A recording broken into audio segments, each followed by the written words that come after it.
Então vamos lá, vamos para o nosso trabalho da tarde de hoje. A Web Rádio Fraternidade apresenta Haroldo Dutra Dias, no primeiro Congresso Espírita Virtual, evento online com a apresentação do tema A Mensagem do Cristo precisa ser conhecida, meditada, sentida e vivida.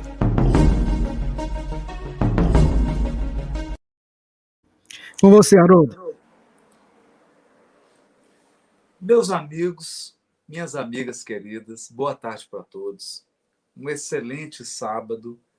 É com muita alegria que nós estamos aqui no céu, Congresso Espírita da nossa Web Rádio Fraternidade. Embora não possamos estar presencialmente com todos, abraçando e vendo a todos, nós estamos muito felizes em poder, de algum modo, realizar esse evento de forma virtual. E, na verdade, nós sabemos que o espírito imortal ele possui essas qualidades, essas características de irradiar seu pensamento, seu sentimento para todos os lados. E nós podemos sentir essas vibrações, essas irradiações nesse momento tão delicado da evolução planetária, nesse momento tão grave da transição planetária. Estar no primeiro céu virtual da Web Rádio Fraternidade é para nós um motivo de alegria, porque é uma luz que se acende em meio a essa noite da transição planetária. E nós precisamos buscar essa sintonia, buscar esse contato com a espiritualidade superior, para que o nosso pensamento, os nossos sentimentos, não se vinculem às faixas vibratórias inferiores.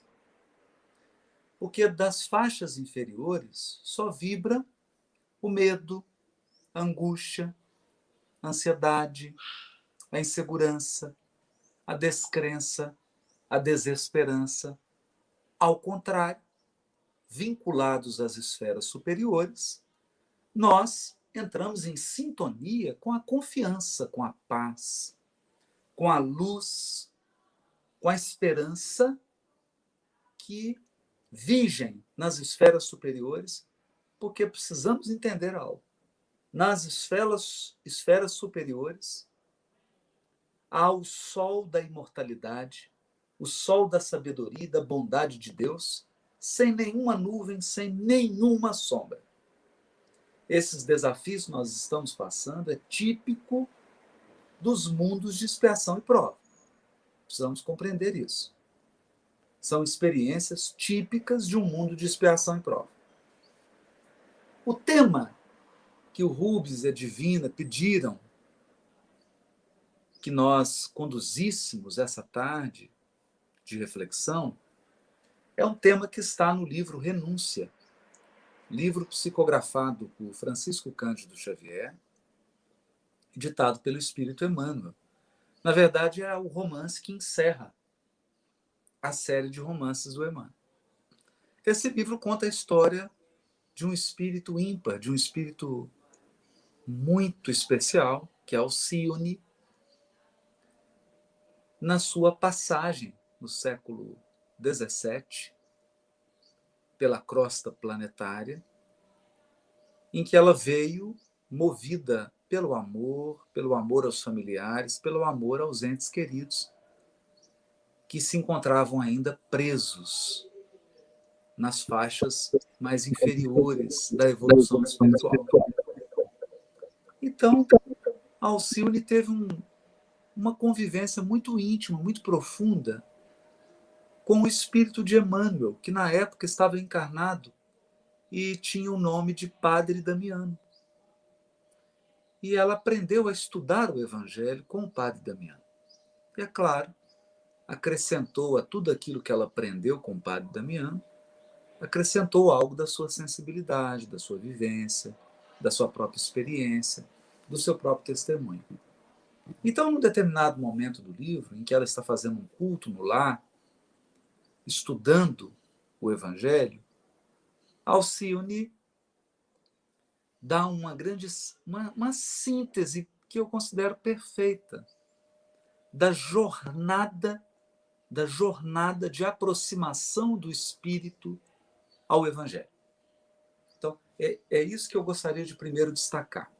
Então, não se trata apenas de estudar o Evangelho. Estudar o Evangelho nós estamos fazendo há 20 séculos. Há 20 séculos. Muitos de nós, com diversas encarnações, como freira, como padre, como protestante, diversas encarnações, vivendo em mosteiros, estudando o Evangelho o dia inteiro.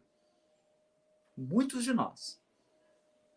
Muitos lendo o Evangelho há 40, 50, 60 anos, repetindo versículos de cor, repetindo de cor passagens do Evangelho. Portanto, se isso fosse garantia de evolução espiritual, todos nós seríamos anjos. Todos nós já estaríamos nas esferas superiores.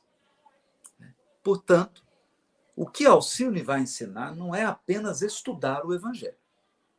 Não é apenas saber a geografia de Israel. Onde fica Cafarnaum, onde fica Betsaida. Não é apenas decorar datas. Até porque hoje, com a internet, com o Google, você joga qualquer lugar, qualquer data, e o Google te dá tudo. Então, saber datas e saber locais geográficos não significa aproximação do Evangelho. Pode, muitas vezes, significar um intelectualismo vaidoso, soberbo e afetado. Então, não é isso que Alcione está propondo. O que Alcione propõe nessa síntese é uma aproximação do espírito, da consciência. Uma aproximação da consciência com a mensagem evangélica, com a mensagem e testemunho do Cristo. Então, para que essa aproximação ocorra, são necessários 4 fundamentos, 4 elementos. A mensagem precisa ser conhecida e meditada. E também precisa ser sentida e vivida. Então, aqui a gente percebe que são como uma metáfora. É como se fossem os 4 pés de uma mesa. Os 4 pés de uma cadeira. Para que essa mesa se mantenha estabilizada, ela precisa dessas 4 bases sólidas. Para que o espírito imortal se mantenha psiquicamente equilibrado e moralmente íntegro, ele precisa dessas 4 bases.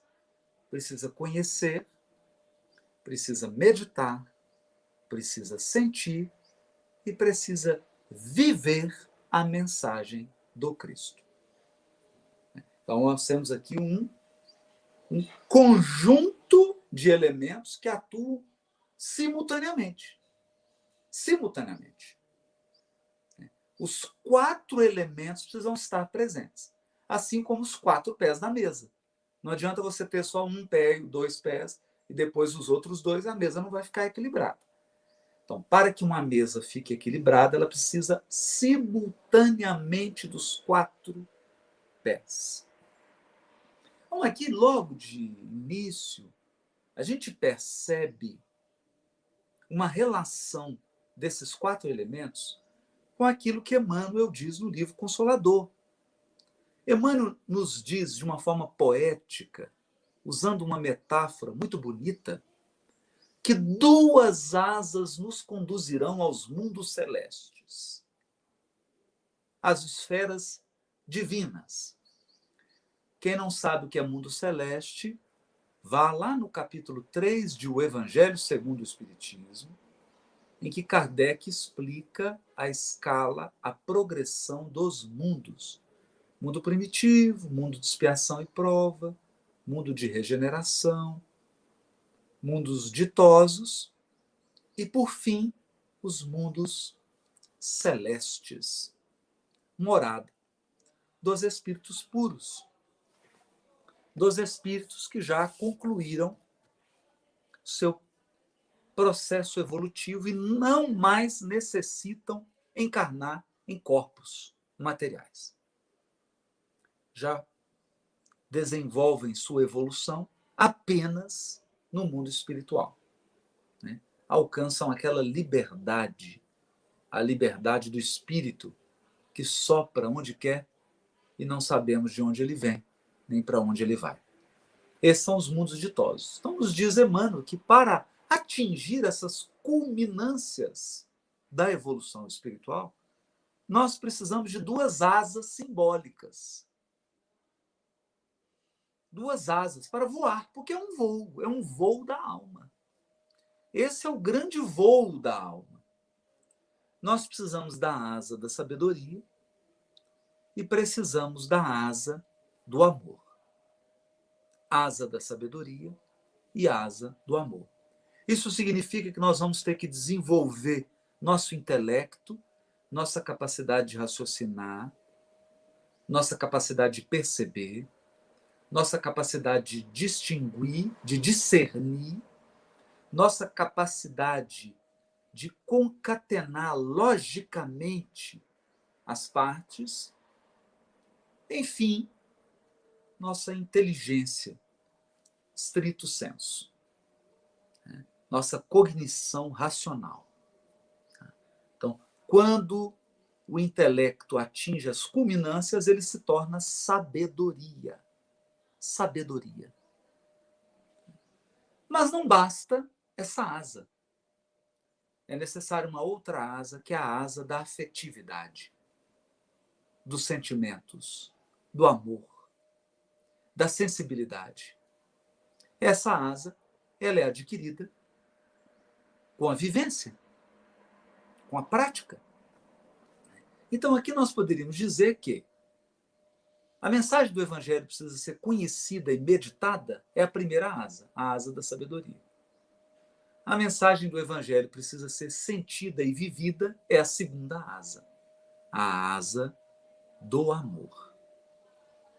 A asa da afetividade, da empatia, da benevolência, da indulgência, do perdão, dos aspectos do sentimento que precisam ser aprimorados.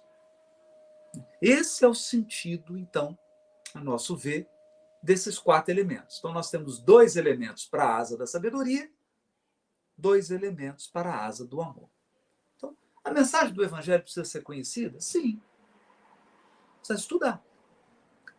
Precisa estudar. Aliás, o Emmanuel resume esses 4 elementos em 2, né? Ele diz assim, estude e viva. É um livro de Emmanuel.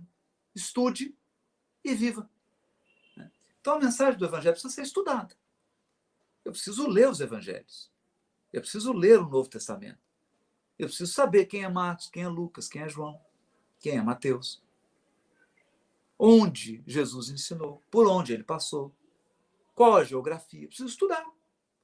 Preciso conhecer as passagens para que eu possa citar com segurança. Eu preciso ler para que eu não fique citando frases que não existem no Evangelho. Então, eu preciso adequar meu conhecimento para que ele seja o mais preciso possível. Até porque, como que eu vou colocar em prática algo que eu não conheço? Se eu não tenho nenhum conhecimento de algo, como que eu vou colocar em prática?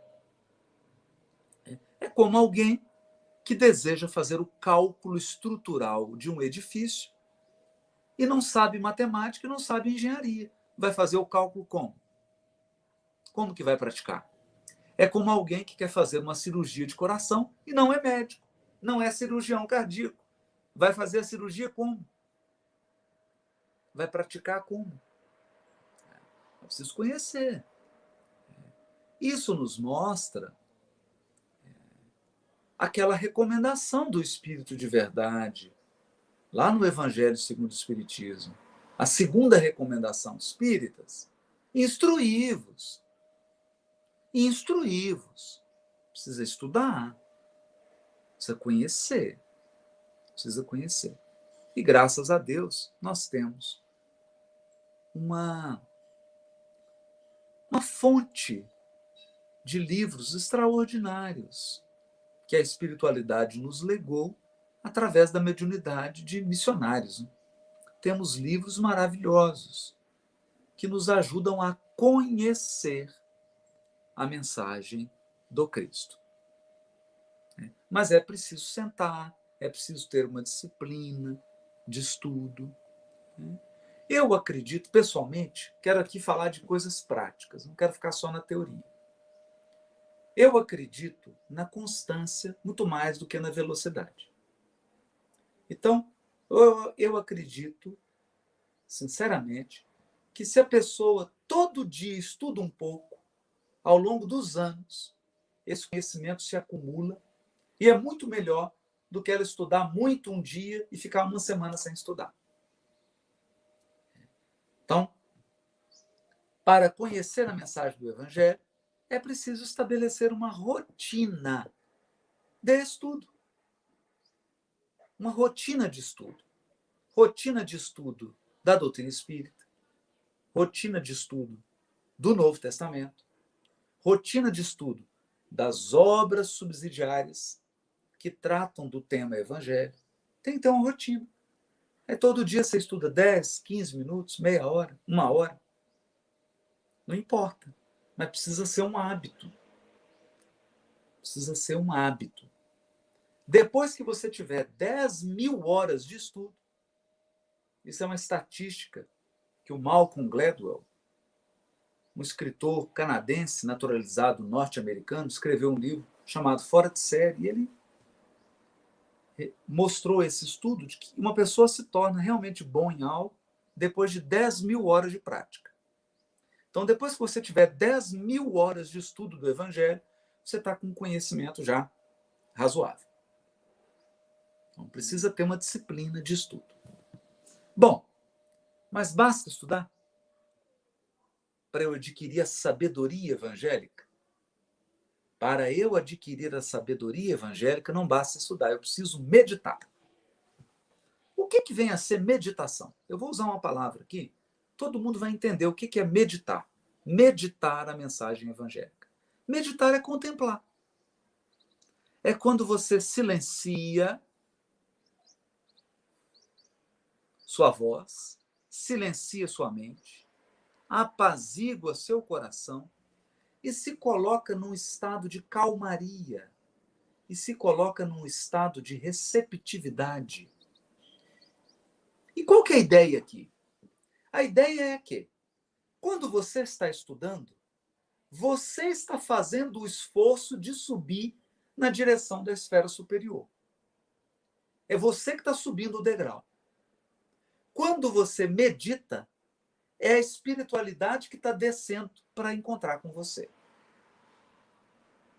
Então, o estudo é uma atividade proativa. A meditação é uma atividade de passividade, de receptividade. Passividade no sentido positivo. Receptividade. Meditar é abrir-se à influência da espiritualidade superior. Quando você medita na mensagem do Evangelho, você tem insights. Porque a espiritualidade vem em seu socorro. E ela começa a te intuir. Ela começa a te inspirar sentimentos. Ela começa a te inspirar ideias. Começa a te inspirar visões que você não tinha. Então, o que nós estamos dizendo aqui? Que não basta o seu esforço, o seu intelecto. Você precisa da ajuda da espiritualidade. Então, estudando, você conhece. Recebendo a inspiração espiritual, você medita. Então, na meditação, você se coloca receptivo. Mas, Haroldo, como que eu me coloco receptivo? Vou dar umas dicas práticas também. Primeiro, faça uma oração, respire, fique tranquilo, repouse o seu corpo, repouse a sua mente, apazigue o seu coração e comece a pensar em passagens do Evangelho. Comece a pensar. Comece a lembrar. Foca no Evangelho. Depois de uns 10 minutos, 15 minutos, 20 minutos, você vai sentir uma presença espiritual. Você vai sentir um amparo espiritual. Deixa uma água fluidificada ao lado. Depois de um tempo, você vai se sentir envolvido. Vai perceber que a espiritualidade veio ao seu encontro. Que a espiritualidade veio ampliar sua mente. A espiritualidade veio te dar uma aula particular, na intimidade do seu espírito, na intimidade da sua consciência. Então, não é só você que estuda, não é só o seu esforço, não é só a sua inteligência. Existe também esse auxílio, essa ajuda dos espíritos superiores. Sem essa ajuda, não tem como adquirir a sabedoria do Evangelho. Não tem como. Então, esse é um ponto que nós não podemos perder de vista. Senão a pessoa acha que, não, eu consigo sozinho. Basta a minha mente, basta o meu intelecto, basta o meu estudo. Eu sou capaz de sozinho compreender o Evangelho todo. Não. Não. Não é. Quanto mais você estuda, mais você cria recursos para receber ajuda. E quanto mais preparo você tem, mais fácil fica para a espiritualidade te intuir. É muito difícil para a espiritualidade intuir alguém de algo se essa pessoa não tem conhecimento nenhum. Fica difícil. Fica difícil. Porque a espiritualidade tem que fazer o trabalho todo. E a ideia aqui é de parceria. A ideia aqui é de parceria. Você faz uma parte, a espiritualidade superior faz a outra. Então, isso é conhecer e meditar. Conhecer e meditar. Reservar um momento do dia, 1 hora, 15 minutos, para ficar em silêncio. Reservar 15 minutos para pensar no Evangelho. Para se abrir à orientação e à inspiração. Inspiração é isso. Inspiração é quando você se abre para receber. Inspiração é se colocar receptivo.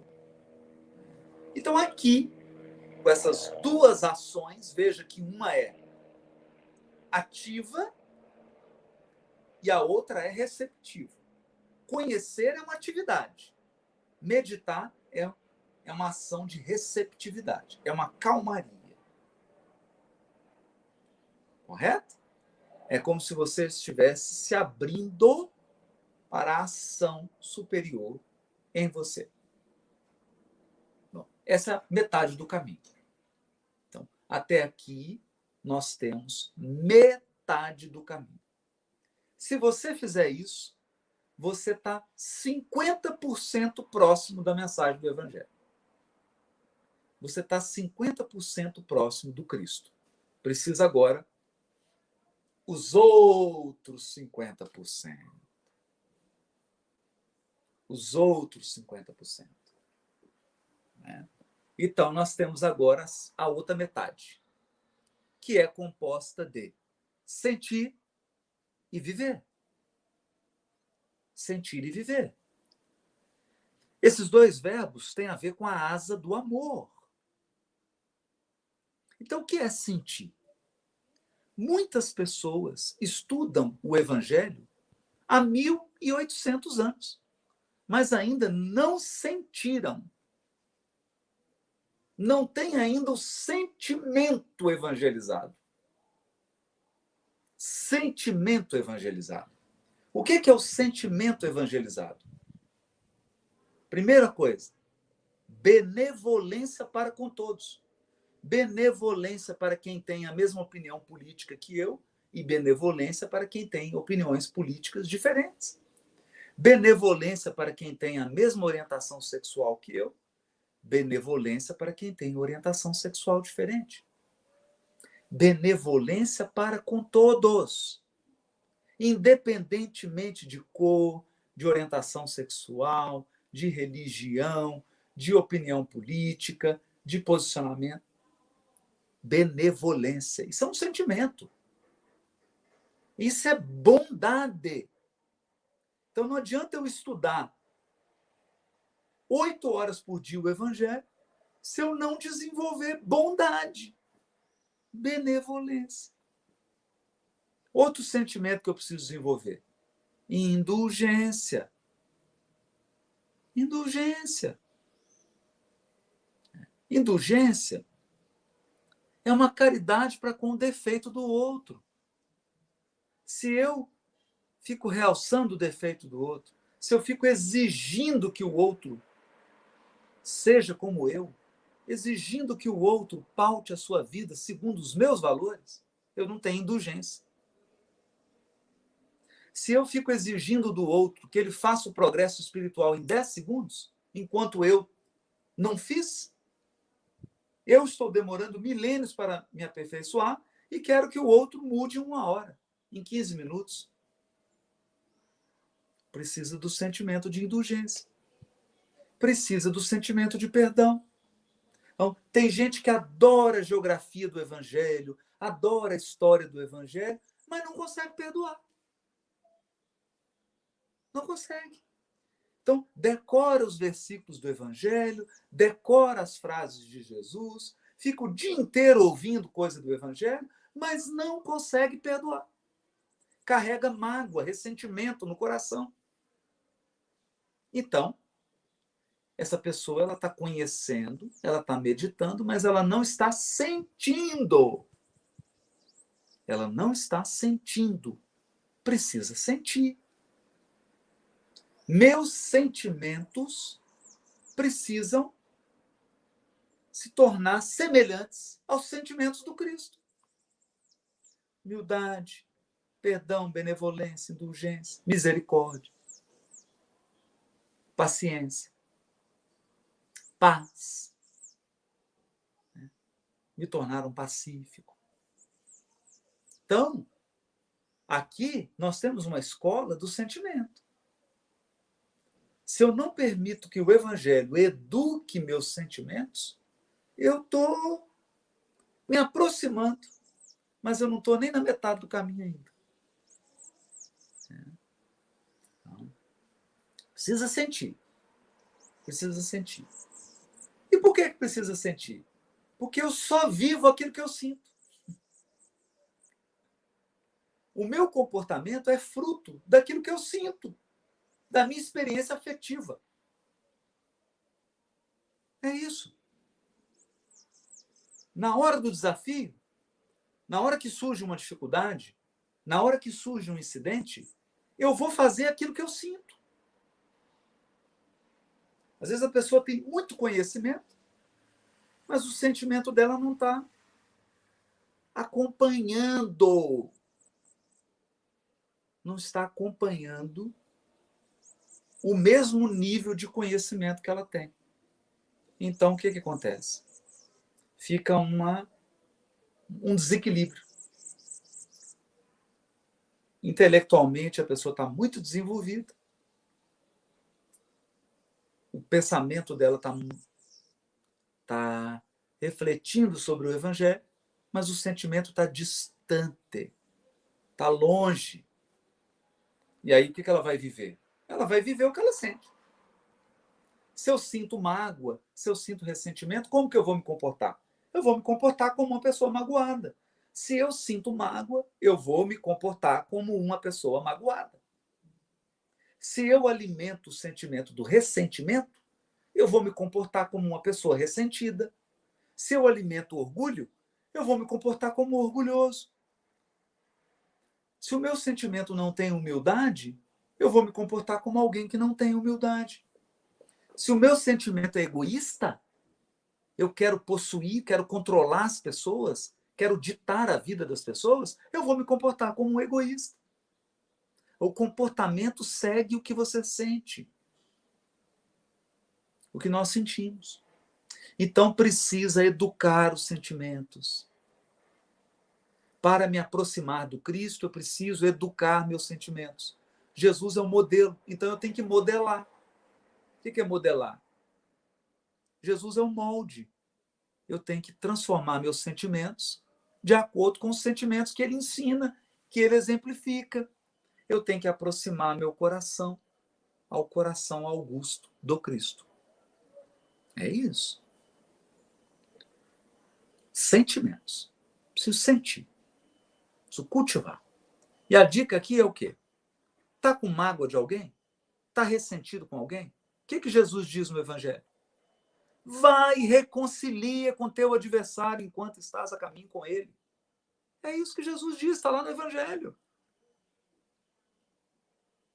Jesus ainda diz mais forte. Se trouxeres uma oferta ao altar e descobrires que teu irmão tem algo contra ti, vai e reconcilie com teu irmão. Não adianta você ficar rezando o dia inteiro. Você tem que reconciliar. Tem que eliminar a mágoa, eliminar o rancor. Senão não adianta. Não adianta trazer a oferta para o altar. É isso que Jesus está dizendo. Não adianta uma religiosidade externa. Ir para a casa espírita, assistir palestra e ficar rezando, se você está alimentando mágoa, rancor, ressentimento. Então precisa purificar o sentimento nas águas do Evangelho. Por isso Jesus diz, deixa a tua oferta. Deixa, para. Interrompe sua oração. E vai lá reconciliar com o teu adversário. Reconcilia com ele. Reconciliar não é aplaudir o que a pessoa faz. Não é conviver, ter uma convivência, intimidade. Não é isso. É não alimentar nem ressentimento, nem mágoa.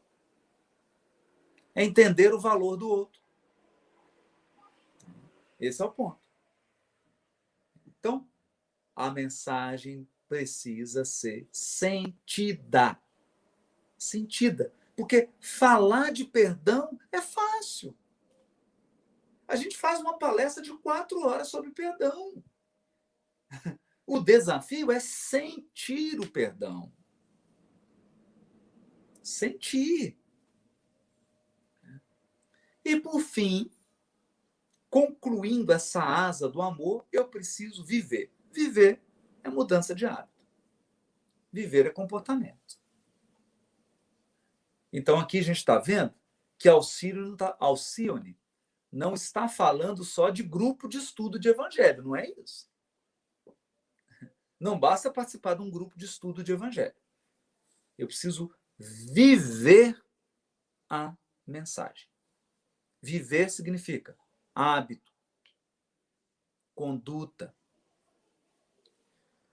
comportamento, mudança de estilo de vida. Porque, no fundo, o evangelho, no fundo, é um estilo de vida. É uma maneira de viver. O resultado final do evangelho é uma vida. Por isso Jesus não escreveu nada. Ele viveu. Ele veio aqui e exemplificou. O evangelho é vida.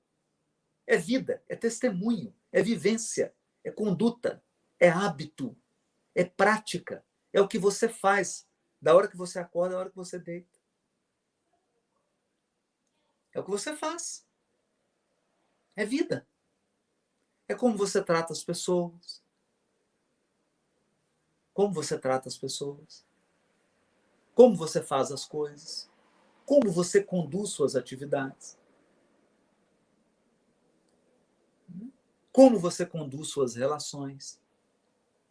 Como você vive dentro de casa. Como você vive no movimento espírita, por exemplo, como você vive na sociedade, no trabalho. É vida.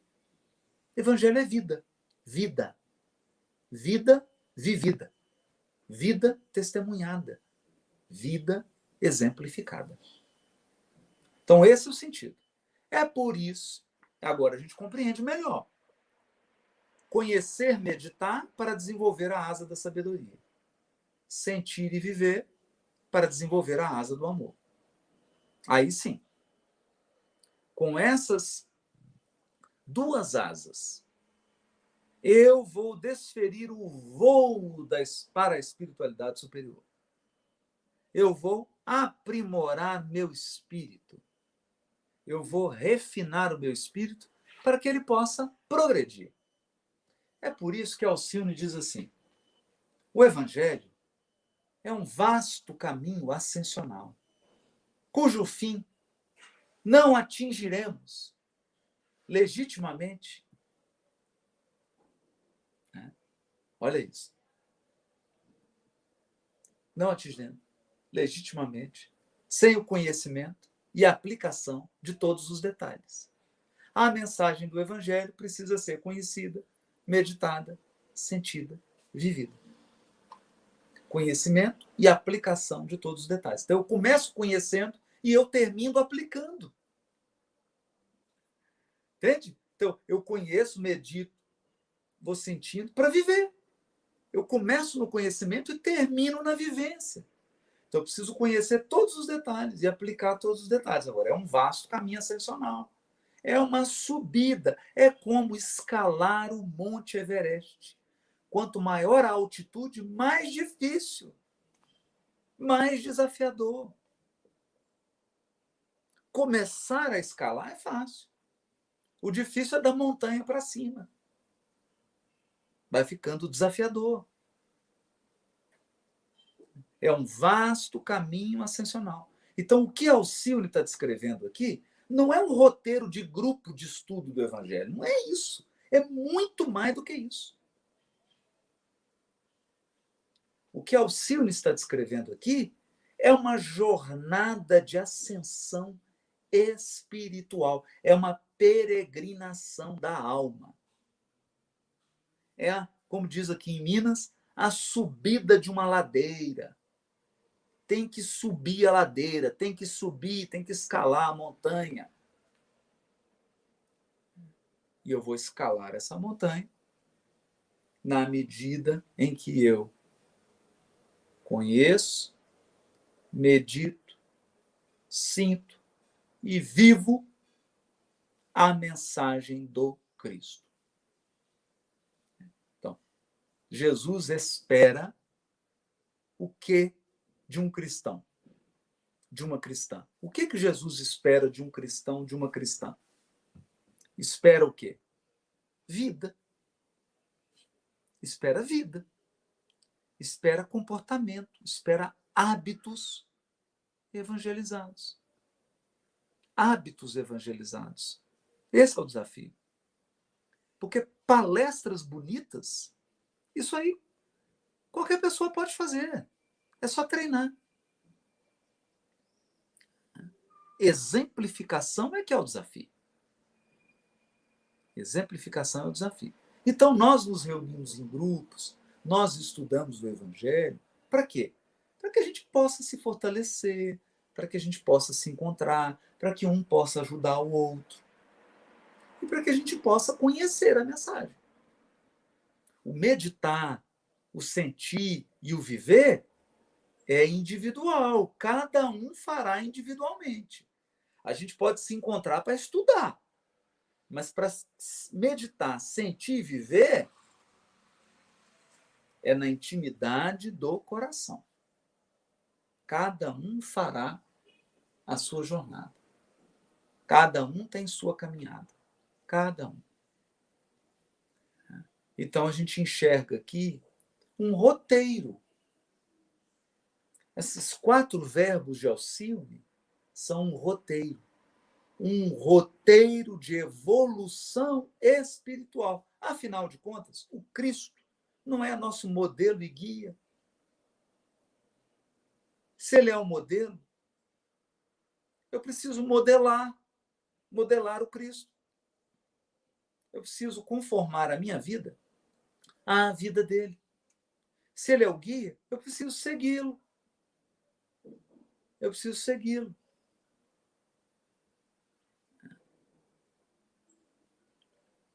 Tomar a própria cruz e seguir o Cristo. Então, essa é a síntese maravilhosa da Alcione, que nos dá uma abertura de mente, de percepção, para que a gente possa verdadeiramente compreender qual é a proposta do Cristo e o que o Cristo espera de cada um de nós. Eu devolvo agora a palavra para a Divina, para o Rubens, para que a gente possa passar as perguntas, a interação com todos. Né, Rubens? É isso mesmo, meu querido Haroldo. Tem muita pergunta aqui, viu? Você começa, Divino? Vamos lá. Começo sim, Rubens, muitas perguntas. E a primeira pergunta é do Rafael da Silva. Ele pergunta: quem não aceita o evangelho para a sua evolução, como será instruído, Haroldo? Rafael, eu tenho um pensamento para a sua reflexão. Não existe nenhum espírito na Terra que não aceita o evangelho. E eu vou te dizer por quê. Porque a gente não pode confundir evangelho com cristianismo, Rafael. Você vai lá no capítulo 2 de Lucas, e Lucas diz assim: o evangelho de Deus. O evangelho é de Deus. O evangelho é um conjunto de leis morais universais, Rafael. É para a Via Láctea e é para todas as galáxias do nosso universo, então não é só para a Terra. Jesus é o símbolo do evangelho para a Terra. Então, ao invés de Deus mandar um livro com as leis anotadas, ele mandou um ser, mandou uma consciência para viver o evangelho. Mas o evangelho é de Deus, Rafael. O evangelho não é dos cristãos. Percebeu? Humildade, perdão, não são virtudes do cristianismo, são virtudes do evangelho. Nós não podemos confundir isso, meu irmão. Todos na Terra, todos no sistema solar, todos na Via Láctea. Olha que a Via Láctea tem mais de 100 bilhões de sistemas solares, hein? Todas as galáxias do universo estão sob o evangelho de Deus. Então nós precisamos revisar nosso conceito de evangelho. Não existe nenhum espírito criado por Deus fora do evangelho. Porque o evangelho são as leis morais de Deus. Muito bem, Haroldo. Vamos lá para mais uma pergunta. Daniel Gervásio está acompanhando a gente. Pergunta assim, Haroldo: o amor está na escala do sentimento. Eu poderia dizer que o ódio está numa escala negativa desse sentimento? Sim, didaticamente sim. Os espíritos nos dizem que o ódio é um amor que adoeceu. Porque quando eu tenho ódio de alguém, eu estou me importando com esse alguém. Quem odeia está pensando na pessoa, está se preocupando com a pessoa. Quem odeia fica acompanhando o que a pessoa está fazendo. Fica, às vezes, querendo se aproximar, não é? Por exemplo, um obsessor que nos odeia, ele quer ficar 24 horas do nosso lado. Isso é o quê? Isso é um amor que adoeceu. Porque quando falta amor, nós temos a indiferença. Você não quer nem ver a pessoa. Você não quer conviver, não quer pensar nela. Acabou. Isso é indiferença. Aí sim, aí faltou o amor. O ódio não. O ódio é um amor doente. Quem odeia quer ficar perto, quer estar junto, fica escravizado. Então, tem o amigo Roberto Lúcio, né? Aqui do Hospital Espírita André Luiz, psiquiatra da Associação Médico Espírita aqui de Minas Gerais. Roberto Lúcio diz assim: Você quer ficar ligado numa pessoa, mas ficar ligado mesmo? Odeia. O laço mais forte que existe é o ódio. Porque é o amor adoecido. É o amor adoecido. Então, o que eu faço com o ódio? Eu curo. Quando eu curo o ódio, ele volta a ser amor saudável. Né? É isso que os Espíritos nos ensinam. Então vamos lá, Divina, tem mais uma pergunta aqui que chegou. Vamos lá, Divina. Olha, nós vamos fazer a pergunta do Elder Canto Rezende. Pergunta: sentir e viver o Evangelho nos ajuda também a educar os sentimentos, de cuidado com os animais, a natureza e o Evangelho. E para os homens, como tem sido isso? Olha, eu não entendi bem a pergunta, mas eu vou Deixa eu ler tentar, novamente para você. Ó, tentar. então vamos lá. Pergunta: sentir e viver o Evangelho nos ajuda também a educar os sentimentos de cuidado com os animais e a natureza. Ou o Evangelho é só para os homens? Ah, Para os entendi. homens? Entendi agora. Agora eu entendi. Não, o amor é universal. Basta a gente lembrar, por exemplo, do Francisco de Assis. Quem ama, ama todas as coisas criadas por Deus. Ama a natureza, ama os animais, ama os seres humanos, ama os espíritos, ama a criação. Não é? Por quê? Como que eu vou amar a Deus se eu não amar sua obra? É mais ou menos você dizer assim: ah, eu amo fulano, mas eu não gosto da roupa dele, eu não gosto da voz dele, eu não gosto da casa dele, eu não gosto do que ele faz, eu não gosto de como ele vive, eu não gosto de nada que ele tem. Então você não ama. Então, para eu amar a Deus, eu preciso amar a criação divina. Tudo, tudo, tudo. Não só os seres humanos. Tudo. Especialmente aí, a natureza, que é o livro de Deus.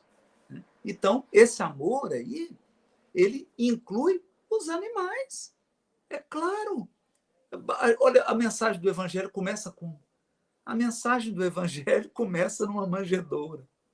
Você quer algo mais ecológico do que isso? Jesus começa numa manjedoura, cercado de animais. Bonito, né? E ele entra em Jerusalém sentado em um jumentinho. Não precisa dizer mais nada, né? Muito bem, vamos seguindo. Quer tomar aguinha? Pode tomar, viu? Não, tá bem. Tá bom, então. Então vamos lá para a próxima pergunta que chegou da Sônia, acho que é Sônia Doffer. Sônia Doffer, deixa eu ver aqui, vamos lá. Ela pergunta assim: no livro Renúncia, a Alcione foi alertada das dificuldades que ia enfrentar, reencarnando na Terra. Pois bem, o fato da vinda dela era para resgatar seu amor, o Carlos. No final, ela é jogada no calabouço por ele. Onde ficou o seu mérito neste caso? A Sônia perguntando, Haroldo. Bom, Sônia, sabe o que acontece, Sônia? Existe uma diferença muito grande entre resgatar corpos e resgatar almas. Então, deixa eu tentar explicar. Quando nós estamos encarnados, nós somos tomados de um sentimento de imediatismo. A gente quer tudo na hora. Então, a gente pensa, principalmente quando a gente ama alguém. Você fala assim: nessa encarnação, eu vou educar meu filho, ele vai sair daqui puro. Não vai. Não vai. Nessa, eu vou resgatar fulano. Não é assim. Quando nós estamos lidando com almas, nós estamos falando de um processo educacional que dura séculos. Séculos. Então, a marca que Alcione deixou no coração do Carlos e de todos aqueles que conviveram com ela, essa marca deve estar dando fruto agora. Então, ela estava semeando. Talvez só agora ela está começando a colher o que ela plantou há 4 séculos atrás. Percebeu? 4, 5 séculos atrás. Então, no terreno do espírito, você ajuda alguém, você orienta, você está semeando, mas não espere colher nessa vida. Talvez você colhe os resultados daqui 3, 4, 5 encarnações. Porque nós estamos falando de espíritos imortais. Nós estamos falando de educação do espírito. Nós não estamos falando de processos imediatistas da carne. Estamos nos referindo a processos intricados. Então, eu não tenho a menor dúvida de que ela semeou de maneira muito perfeita no coração do Carlos. E aquela semente iria germinar em algum momento e iria transformar o roteiro espiritual daquele coração. É preciso paciência. É preciso paciência. Basta pensar, Sônia, Jesus está semeando em nosso coração há 2000 anos. E vai colher. Não tenha dúvida disso. Ele vai colher. Ele vai colher. Porque nós vamos dar frutos. Pode demorar séculos, mas nós vamos dar frutos. Jesus não tem pressa, né, Haroldo? Não tem. Não tem. E o tempo dele é diferente do nosso. Exatamente. A Divina tem uma outra perguntinha ali, vamos lá.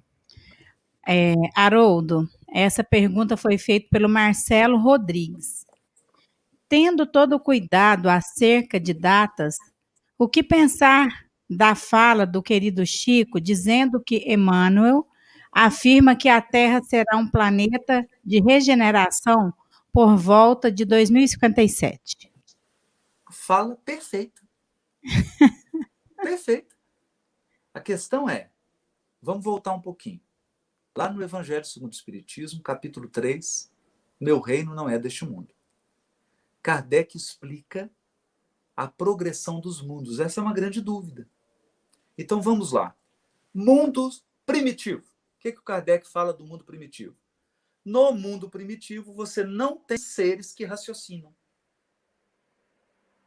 Você não tem ainda a espécie humana. Aí o mundo progride. Ele se torna mundo de expiação e prova. O que você tem no mundo de expiação e prova? Seres que raciocinam, que têm o pensamento contínuo. A espécie humana, o Homo sapiens sapiens.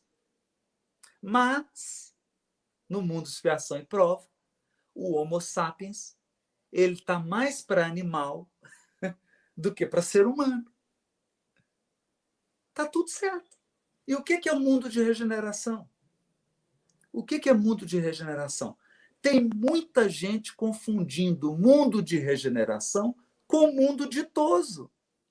Mundo ditoso é depois do mundo de regeneração. Então, o que Kardec diz sobre o mundo de regeneração? Que no mundo de regeneração, os espíritos que ainda têm o que expiar aurem forças para continuar a jornada. Isso é o que eu tô dizendo literalmente o que está escrito lá. Aqueles que ainda têm o que expiar, dá uma respirada. Então, meu querido, mundo de regeneração é mundo de espírito que tem que expiar ainda. Isso é que é mundo de regeneração. São seres que ainda têm que viver expiações. Mas é um mundo mais tranquilo. Por quê? Porque o bem começa a predominar um tiquinho. É como se você tivesse assim 51% de bem e 49% de mal. Aí você tem aí, ó, uma evolução, séculos e séculos e séculos de mundo de regeneração, mais de 1000 anos ou mais. Aí você entra no mundo ditoso. O que é o mundo ditoso? Os mundos ditosos são os mundos onde o bem predomina. Olha isso! O bem predomina. Então, o que significa? Que ainda existe o mal. O bem predomina, mas ainda existe o mal. Aí você tem milênios, milênios de evolução. Aí chega nos mundos celestes. Aí o que o Kardec diz dos mundos celestes? O bem reina soberano. Aí acabou o mal. Então, meu irmão, o mal só vai ser vencido no mundo celeste. Tem gente achando que mundo de regeneração é mundo celeste. Não é. Não é. Ok? Então, nós estamos ainda em 2021. Nós temos décadas ainda para a transição planetária aliviar. Para a gente sair do olho do furacão. Aí o que vai ter? Ruínas. Depois da transição planetária, o que nós vamos ter? Tudo no chão. O que acontece quando passa um furacão? O que acontece quando passa um furacão? Está tudo destruído. Então, 2057, o furacão passou. Aí nós vamos começar, meu irmão, a reconstruir. Tem gente esperando 2057 um paraíso com anjo puro e o bem reinando. Não. Isso é para daqui centenas de milhares de anos, meu irmão. Isso é coisa de mundo celeste. Vamos com calma. Tem muita escada para subir ainda. Eu espero não ter desanimado, viu? Minha intenção não é desanimar. É apenas a gente faça a nossa jornada de maneira realista, sem ilusões. Mundo de regeneração significa o furacão destruiu tudo e a gente vai começar a reconstruir. Fantástico, viu, Haroldo? O pessoal precisa compreender que é devagar o negócio, não é assim, né? É devagar, Rubens. O pessoal está achando que é assim. Acabou a transição planetária, virou o mundo celeste. Quer dizer, Aí todo mundo virou anjo, ninguém encarna mais, o bem reina soberano. Não. Tem. Aí pulou. Aí a evolução deu salto. Não é assim que funciona. E a prova que a gente tem, né, Haroldo, são o nosso comportamento, por exemplo, diante de uma pandemia, como a gente está vivenciando agora. Então, quer dizer, então a estrada ainda é longa. O trabalho é muito grande para a gente fazer aí pela frente, né? É longa. Divina, vamos lá, tem pergunta aí? Nossa, um monte. Quem fez a pergunta agora foi a Giane Dantas. Ela fala: minha irmã me odeia. Já tentei várias vezes me aproximar dela, mas não tem jeito. Ela me rejeita tanto a ponto de querer me tirar a vida. Já sei que isso, com certeza, foi algo que fiz para ela em outra vida. Como faço para me reconciliar com minha irmã antes de voltarmos ao mundo espiritual? Como é que é o nome dela, Divina? É Giane Dantas.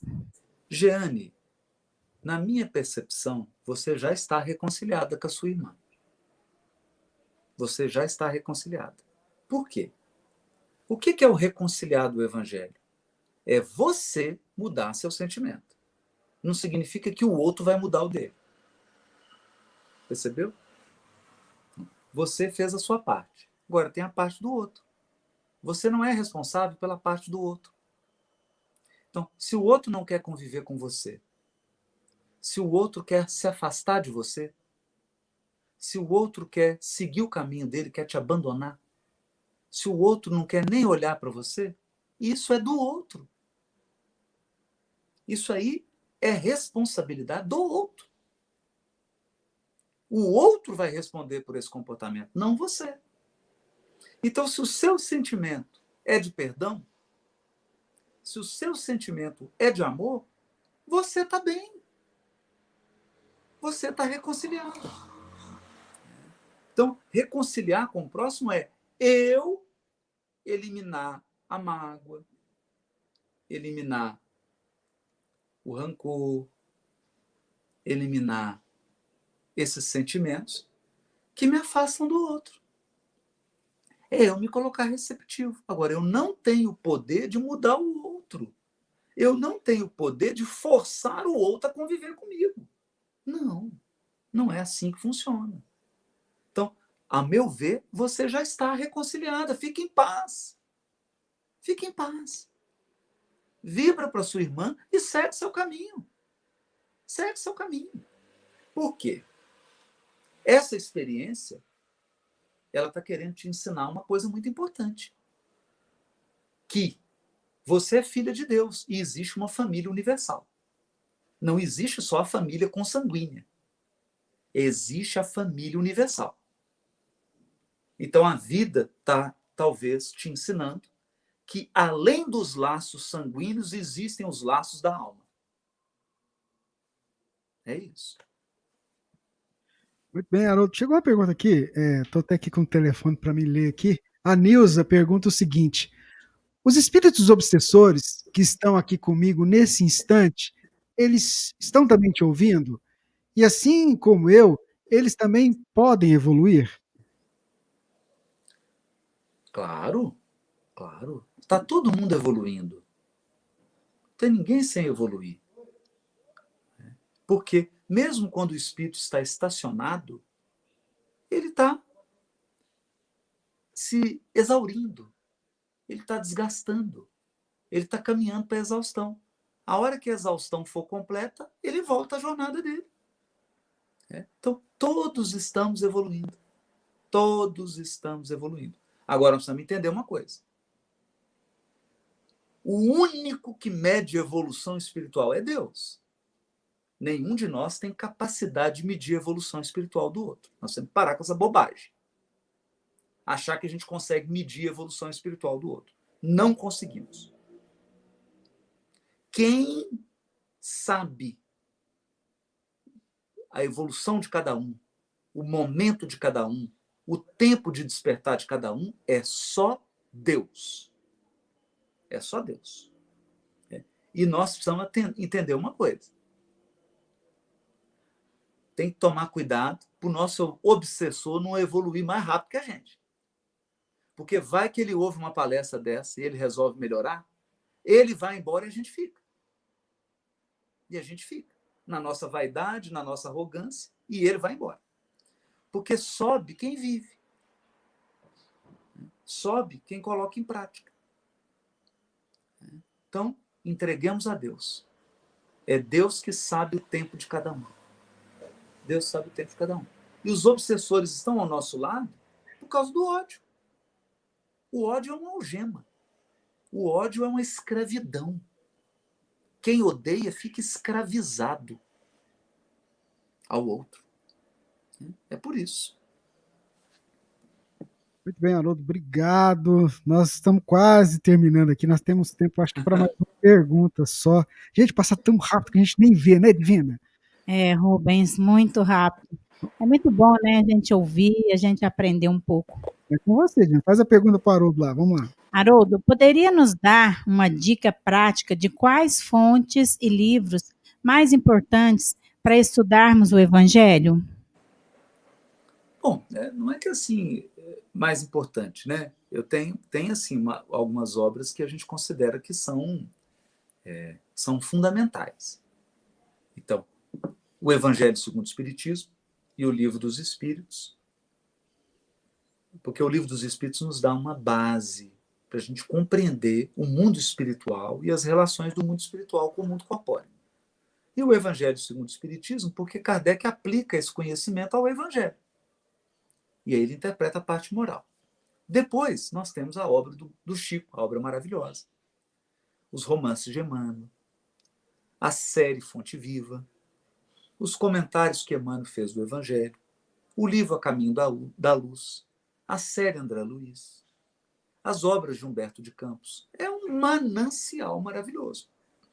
Temos também as obras da benfeitora Joana de Ângeles, da Amélia Rodrigues. Então, é um conjunto imenso de obras. Eu só aconselharia também a pessoa a ter um bom dicionário bíblico e ler também comentários bíblicos escritos pelos nossos irmãos católicos, pelos nossos irmãos evangélicos, porque eles já estudam há séculos. E tem muitos bons livros com referências maravilhosas para isso. Procure um grupo de estudo do Evangelho. Né? Tem vários núcleos de estudo e pesquisa do Evangelho, vários NEPs, possivelmente na sua cidade tenha um. Procure um grupo, porque aí você vai ter um número de pessoas, você vai se juntar a esse grupo e vai poder trocar experiências, trocar bibliografia. É muito bom estudar em grupo, estudar com outras pessoas. Né? Bom, Haroldo, o tempo está chegando ao final mesmo. Eu queria que, se possível, você fizesse um resumo e falasse fundo dos corações das pessoas que estão nos acompanhando agora, seja pela rádio, seja pelos amigos parceiros, dentro desse sentimento que é isso que Alcione nos trouxe, né? A mensagem do Cristo precisa ser conhecida, meditada, sentida e vivida, num momento tão necessário para a gente realmente pegar isso e transportar para a nossa vida. Rubens Divina, eu queria deixar para os dias de hoje dizer o seguinte: conhecer a mensagem do Evangelho hoje significa entender que o Cristo é o governador espiritual do orbe e que ao lado dele estão os Cristos planetários do sistema solar e que esses Cristos planejaram a transição planetária. Então é preciso compreender que tudo que está ocorrendo está dentro de um planejamento. Não tem nada que está acontecendo que está surpreendendo esses Cristos que planejaram a transição planetária da Terra. Meditar a mensagem do Evangelho significa apaziguar o coração. Não entrar no desespero, na angústia, no medo excessivo, na ansiedade. Apaziguar a cabeça, o entendimento. Para quê? Para que nenhuma decisão precipitada seja tomada, para que eu não fique apavorado, para que eu tranquilize a minha mente, o meu coração, minha alma. Sentir o Evangelho nesse momento agora é entender que acima da lei de causa e efeito existe o amor de Deus, a misericórdia divina. Todos nós estamos debaixo do amor de Deus. Todos os que estão desencarnando de Covid estão sendo recebidos por seres amados. Estão sendo recebidos no mais sublime amor. Estão sendo acolhidos. Viveram essas experiências dolorosas porque elas eram necessárias. Então, nós precisamos sentir isso. Sentir que existe uma espiritualidade cuidando de nós. E viver a mensagem do Evangelho nesse momento agora significa discernimento. Cuidado com os excessos. Cuidado com o fanatismo. Cuidado com as ideologias, com os excessos, com os exageros. Cuidado. Você pode colocar séculos de evolução espiritual a perder por causa de alguns minutos, algumas horas de irreflexão. Então, agora, na transição planetária, é o momento de nós darmos testemunhos de que somos cristãos. Pensa uma coisa. Os cristãos da primeira hora foram devorados por leões. Foram assassinados nos circos. Foram queimados vivos. Foram perseguidos. Suas famílias foram destruídas. E eles mantiveram a fé e a confiança. Então agora é a hora de nós darmos testemunho.